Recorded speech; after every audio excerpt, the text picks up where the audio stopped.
মাধ্যমিকের দ্বিতীয় স্থানাধিকারী সৌম্য আমাদের সঙ্গে এই মুহূর্তে সরাসরি রয়েছে। সৌম্য, কেমন লাগছে বলো? আগে তোমাকে অনেক শুভেচ্ছা, অনেক অভিনন্দন বাঁকুড়া বিষ্ণুপুর হাই স্কুল থেকে। হ্যাঁ, থ্যাংক ইউ ম্যাম। হ্যাঁ, খুব ভালো লাগছে, মানে বিশ্বাস করতে পারছি না প্রথম দিকে, এখন তো মানে অভিভূত খুব। হ্যালো,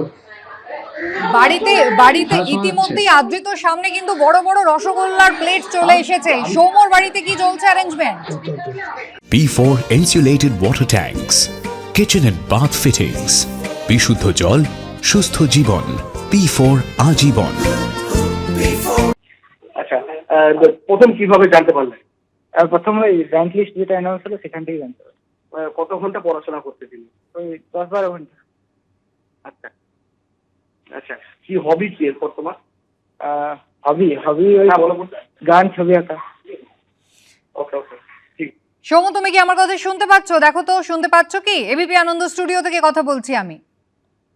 পড়াশোনার বাইরে ওই তো গান, ছবি আঁকা এসবই করি। তবলা বাজানো। হেডফোনটা লাগাও ওখানে। আচ্ছা, সৌম্যর সঙ্গে ফোনে কানেক্ট করার চেষ্টা চলছে। সৌম্য, এবার দেখো, শোনা যাচ্ছে কি আমার কথা স্পষ্ট? হ্যাঁ ম্যাম, শুনতে পাচ্ছি। হ্যাঁ, বেশ। তোমার পছন্দের বিষয় কি সৌম্য? পছন্দের বিষয় ফিজিক্স আর ম্যাথমেটিক্স। আচ্ছা, তাহলে এরপর কি পড়বে?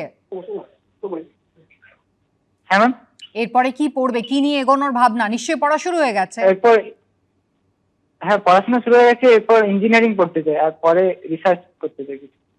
আচ্ছা, তাহলে বাড়িতে পড়াশোনায় সৌম্যকে কে বেশি সাহায্য করতেন? বাড়িতে বাবা মা দুজনই। আচ্ছা, আর স্কুল থেকে কতটা সাহায্য পেয়েছো সৌম্য?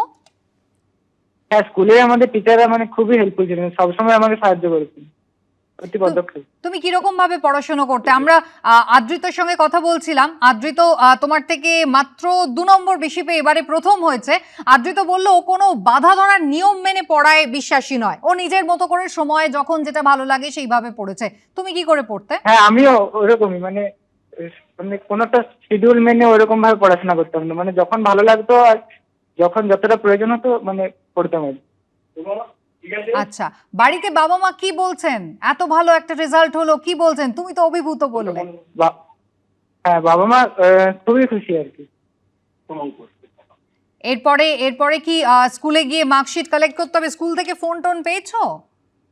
হ্যাঁ, স্কুল থেকে ফোন পেয়েছি, এরপর যাবো আর কি। আচ্ছা, তাহলে আজকের দিনের প্ল্যানিং নিশ্চয়ই এখনো হয়নি। এখন তো তুমি খুব ব্যস্ত।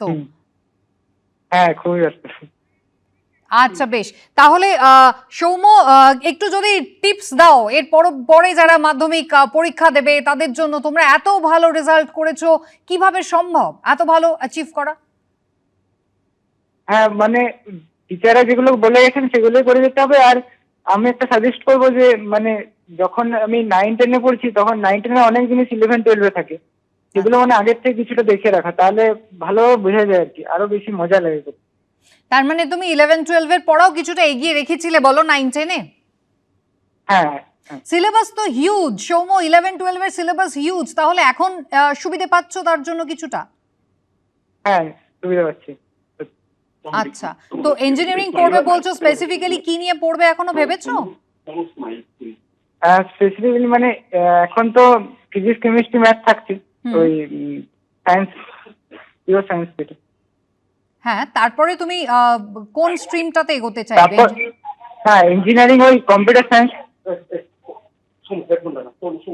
আচ্ছা আচ্ছা, সৌম্য, তোমাকে অনেক ধন্যবাদ আমাদের সঙ্গে কথা বলার জন্য। আজকের দিনটা খুব ভালো করে কাটুক এবং আগামী জীবনের জন্য অনেক শুভেচ্ছা। আদ্রিত আমাদের সঙ্গে ছিল, আদ্রিতর জন্য অনেক শুভেচ্ছা।